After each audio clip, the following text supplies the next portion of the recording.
Ladies and gentlemen, kindly allow me to introduce our speaker. Mr. Prida Tiasuwan is a business person who had been at the head of 15 different companies, and he currently is the chairman at Prida Jewelry Public Company Limited, and is affiliated in many countries in Asia. Mr. Prida Tiasuwan is also Commissioner for Legal Reform Commission and Treasurers and Directors at the Memorial Foundation, Inc., and on the boards of 9 other companies. Ladies and gentlemen, please welcome Mr. Prida Tiasuwan. Thank you. Sorry, did you say 50 companies? Yes. No. Different companies. Is more? No, less, much less. Something like 10 companies. So. I'm standing here, I haven't quite wake up yet from the Richard Hughes effect. I think he was showing movie, not a speech. And I have listened to him in past 20 years of my life, more than 10 times. And I always wasn't able to wake up from his speech right away. Today, of course, I have to wake up to find the nightmare that I have to give a speech after him. Organizer, please, next time, don't do it again. Put me further away from him as much as possible. Richard is really fantastic. He should be a movie director, not a James professor. My job is basically to try to convince you that Thailand should become and will become the gems and jewelry industry, and being the global gems and jewelry hub. Oh, I haven't done it. You done it, right? Oh, you're doing it? Okay, let me do it. Okay. The first thing we have to ask ourselves, why we need a hub for gems and jewelry? Because there are about 30 gemstones being used for jewelry making and gems carving. And they come from all over the world.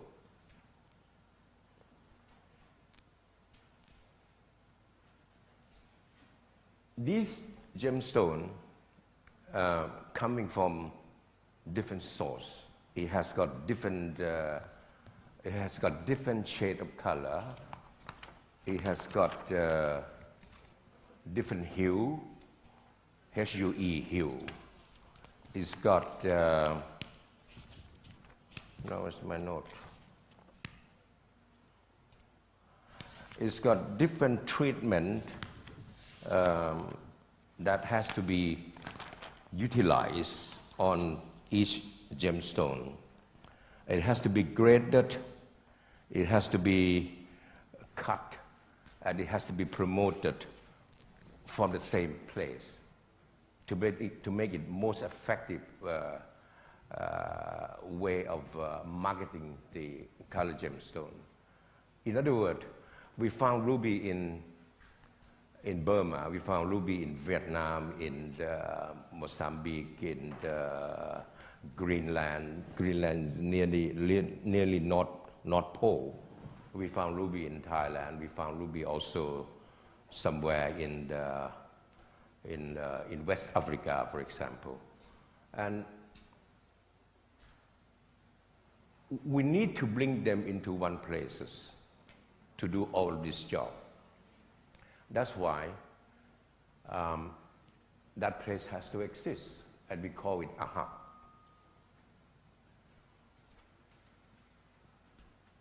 Right, next.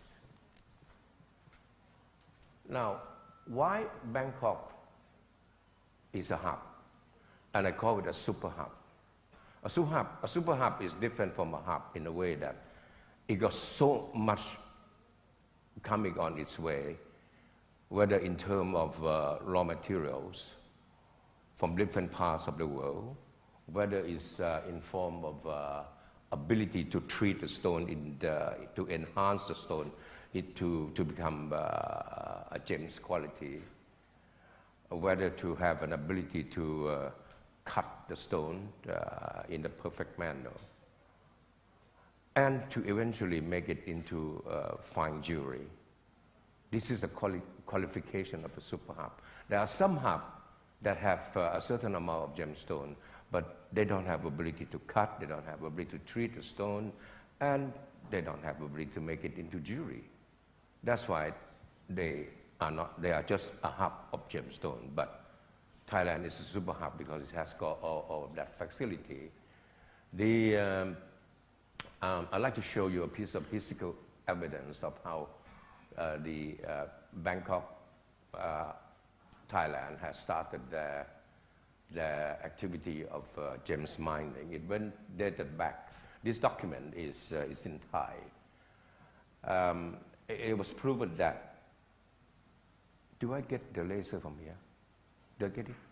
No? Okay, don't worry. Oh no, sorry, I'm going too fast. Yeah. Okay, you see the yellow thing there. The yellow things there is telling you the date, the year that the British have asked for the industrial mining in the eastern part of Thailand.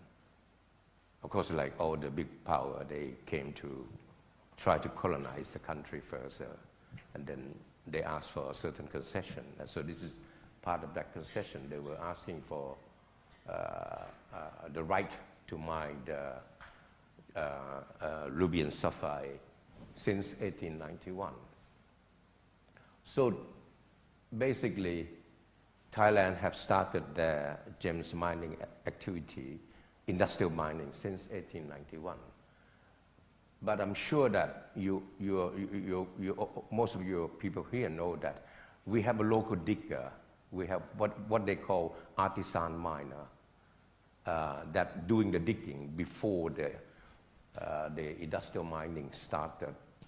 I would imagine easily that we probably have another 100 years before that of so-called local digging of color gemstone, especially ruby sapphire, in the eastern part of Thailand before 1891. So they're saying that in 1700 something, we were already started to cultivate ruby sapphire in Thailand. Now, Thailand doesn't become a super hub by virtue of being alone. There is a super hub that occurs round about the same time like Thailand, in Europe. This is a place called Ida Oberstein. They're in Germany, not too far from Frankfurt, 2 hours driving from Frankfurt. They start because they find garnet. Richard, help? Garnet, and then what? Amethyst? They found garnet, they found amethyst. Agate, yeah, they found agates family there. So they start the mining process and all that. They become a hub because after 19th century onward, they start to finishing their agate resources. They started to go overseas and looking for agates, and they found most of them in South America, in Brazil in particular, and also in East and West Africa. So I credit Ida Oberstein as the first people to bring the color gemstone out from South America and South America and Africa. So the stone from South America and Africa pour into Ida Oberstein between 19th to the late 20th century. In the late 20th century, we have a situation whereby, That's Ida Oberstein.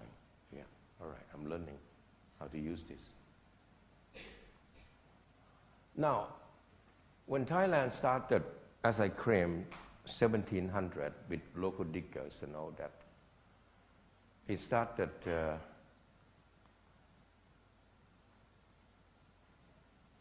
here, right, Thailand.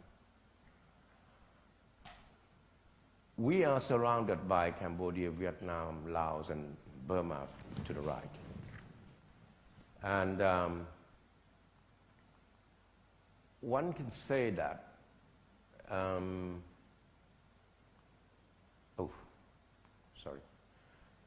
one can say that in all of these countries, we have the same geologically sameness. We have ruby sapphire, they have ruby sapphire, basically. So I can say that all those stones that found in Laos, Vietnam, Cambodia, and Burma, to the left, they come to Thailand for political reason. Thailand somehow,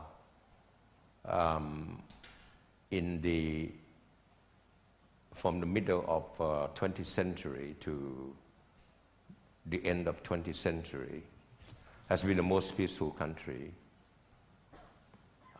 simply for the fact that we were not involved in the Cold War. You know, Cold War, right? It's when the Americans were fighting with the Russian Empire and all that so on.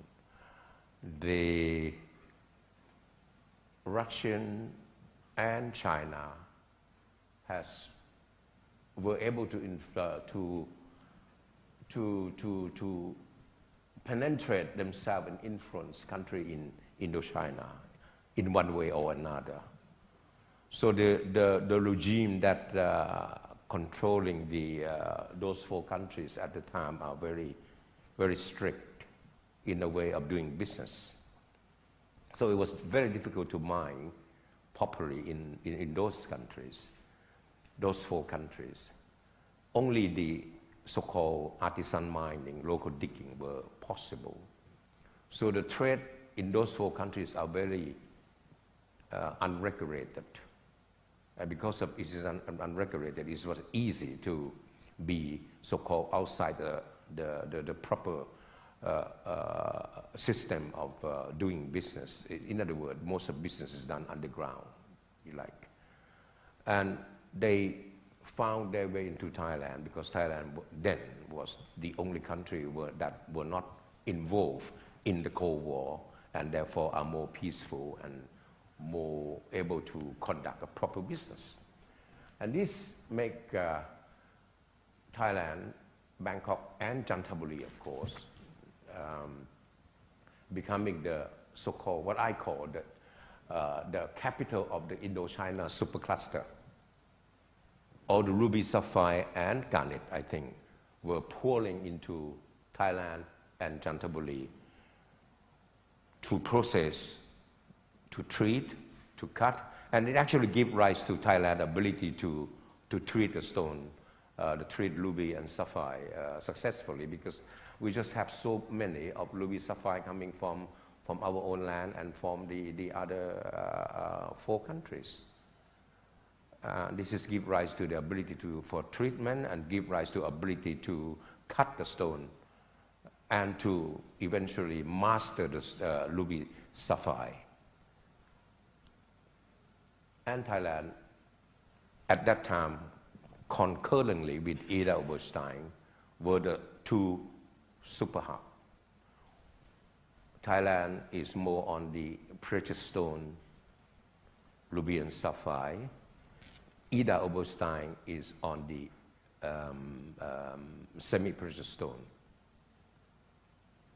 Now, what happened then? Ida Oberstein is slowly dying down after almost 200 years of being the hub of semi-precious stones. Dying down because, to put it in simple terms, The younger generation of German, they're only interested in making BMW and Mercedes-Benz. They're not interested in cutting stone anymore.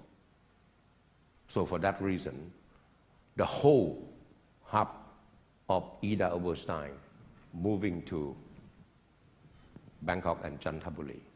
So we become a hub of the precious stone and semi-precious stone. So at that point in time, I'm talking about time after 1970s onward. Stone were pouring into Thailand from India, Sri Lanka, Central Asia. Assisi came. When did you came? When did you came to Thailand? Huh? 1989. From Afghanistan, he round up all the stone in Central Asia and coming to Thailand. So he was going to tell you about it in details. And Australia, of course, Australia doesn't have any cutter. They only know how to dig the stone, and everything is treated here. Madagascar, East and West Africa, Central America, and all that. And for this reason, I can really say without any hesitation that Bangkok is a super hub, a real super hub until now. Until now.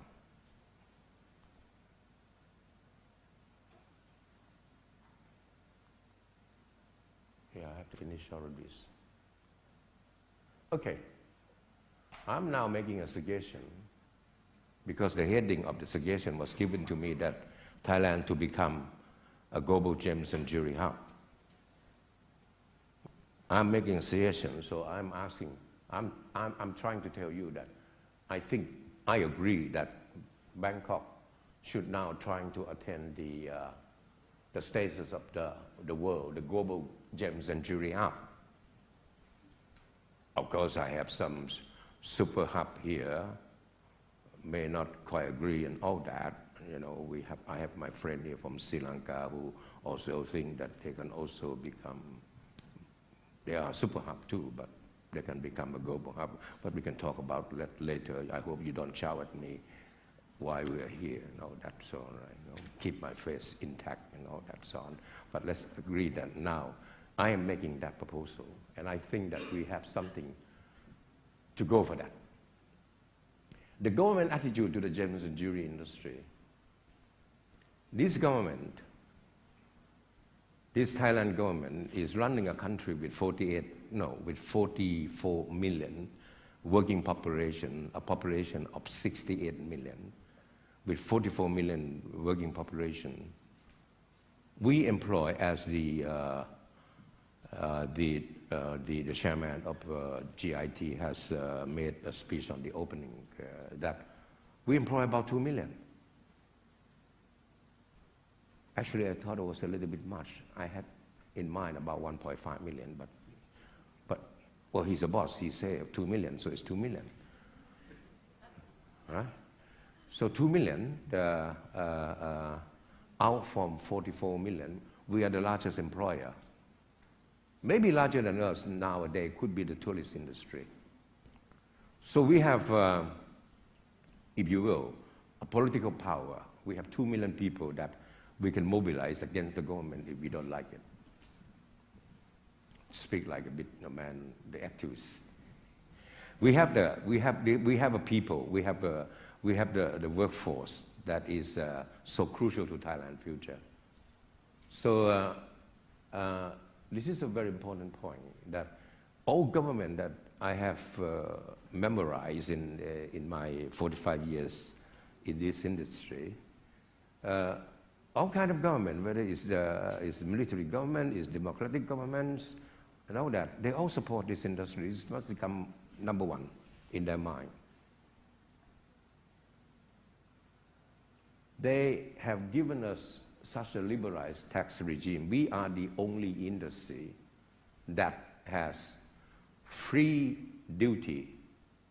import duty of all kinds of raw material, whether it's rough material, whether it's finished cutting material. And whether it's in jewelry setting, you can import into this country with no duty at all. And there is also no tax, VAT tax, sales tax on rough material, on finishing cut material. You can import cut diamond, cut ruby, sapphire, all kind of stone, even cut jade or carving jade and all that from China, free duty, free import duty, and no, if you import finished jewelry, you pay VAT 7%. But if the item import is not finished, it's just a stone, just rough stone or cut stone or carved stone, I think, you don't have to pay 7% VAT. So it's completely, almost tax-free. And this is very important because the government is went out of their way to actually give a privilege to one industry only. It's very difficult to give such a privilege and then turn around to face the other industries in Thailand, and they will shout for the same thing. But the government has given reason that they needed to do for this industry because of how important this industry to the country.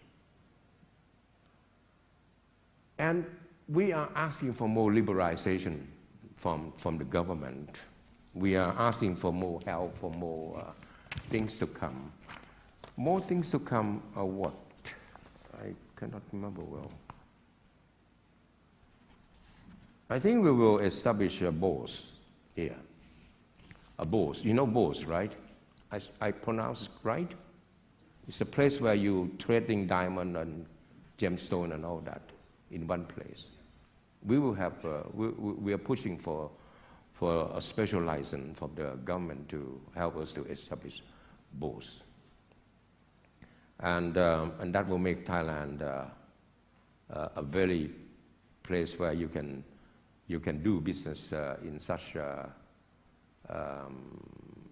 relaxed manner. All the institutions will be in places. The so-called the governance of the gemstone buying, for example, traceability,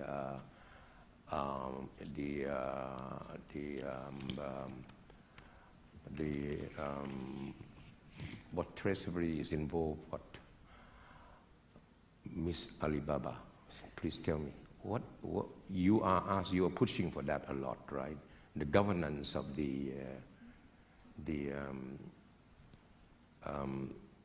you want to have the product that you know that is coming from a good source, environmental free, and not treating people like animals and all that, human rights, acceptance, respected, and all that so on. Once we have these things in place, Thailand will be a place that you can buy all kind of gemstone with ease, that you can actually go to your respective consumer and say that you have this stone from Thailand and this is conflict-free stone, environmental protection stones, very responsible to the world stones and all that. So this is what we are aiming for. And once we arrive at that, this sort of liberalization, then I think that we can claim ourselves as a global gems and jewelry hub. Now, I want to tell you what we are already having here, that making us a super hub. Remember, I was talking about Thailand as super hub before talking about Thailand as a global hub. Now I want to tell you that this infrastructure are the thing that make us a very important super hub of today, and will continue to enhance our ability to become the global hub of the future. We have government and international laboratory, whatever name you can mention. I think we have about 8 or 9, right? Right? You are number 9. Yes, yes. I have to pick on him a little bit because, I mean, his speech was so good. I cannot match his speech, you know. So I really have to pick on him. The government laboratory, as far as I know, correct me if I'm wrong, doesn't exist anywhere in the world. Only in Thailand. You know what does that mean? Any stone coming out from GIT, which is the lab run by the government, is guaranteed by the government of Thailand.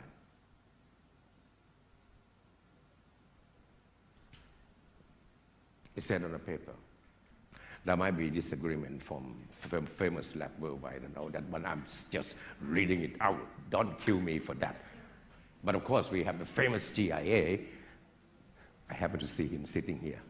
And Richard Hughes is here and all that. I don't know who is here from the labs and all that. But we have all the world-class labs, and they're all very, very good.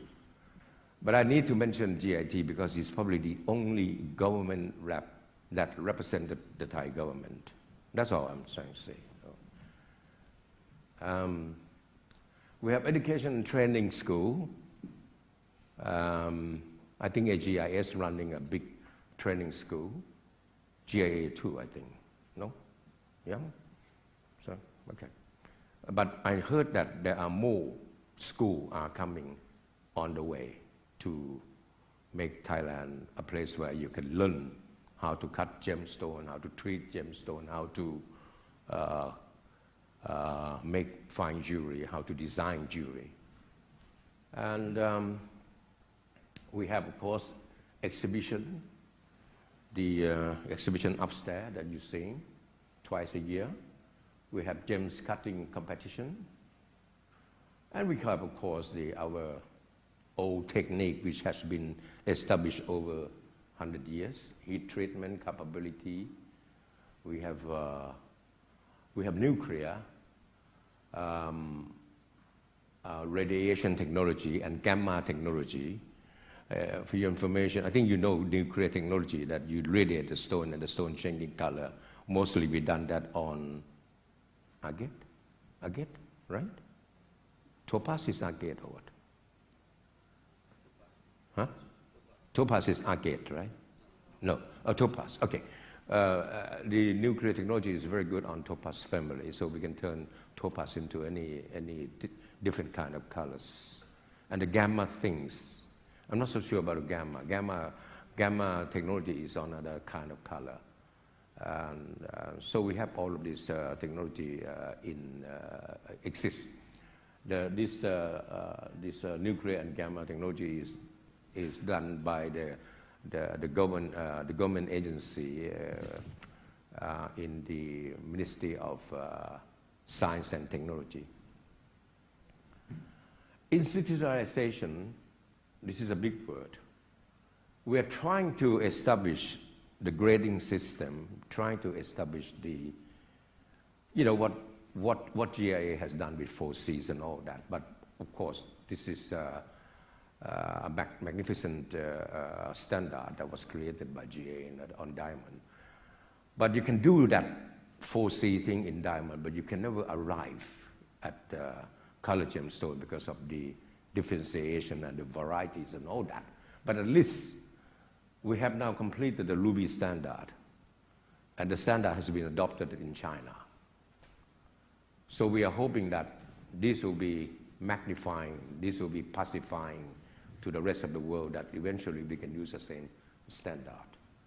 So things are really being sort of institutionalized here, so that the training of the color gemstone will become more easy, more regulated, and more transparent, especially conform with the new world of traceability and blockchain and all that, so on. Finally, I think we have a soft infrastructure that makes us today the super hub, and hopefully this sub-infrastructure will get us into the global gems and jewelry hub. We have cultural heritage. We are the world top 5 tourist destination. What does that mean? In a simple term, people love our culture. They love to come to Thailand because of our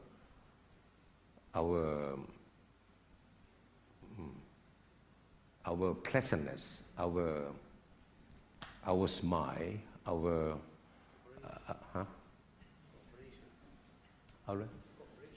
cooperation. We love to cooperate. We welcome people, and of course, we have a skill, the finesse. If you see our new advertisement by the government, it's on the magic hands of the Thai people, the hands that coming from the heart that express is designed to make beautiful things, the heart that welcome people, the heart that always want to cooperate. And for that reason, that heart translates into beautiful works. So not only limited to jewelry industry, I think you can interview other industry who located here from other countries.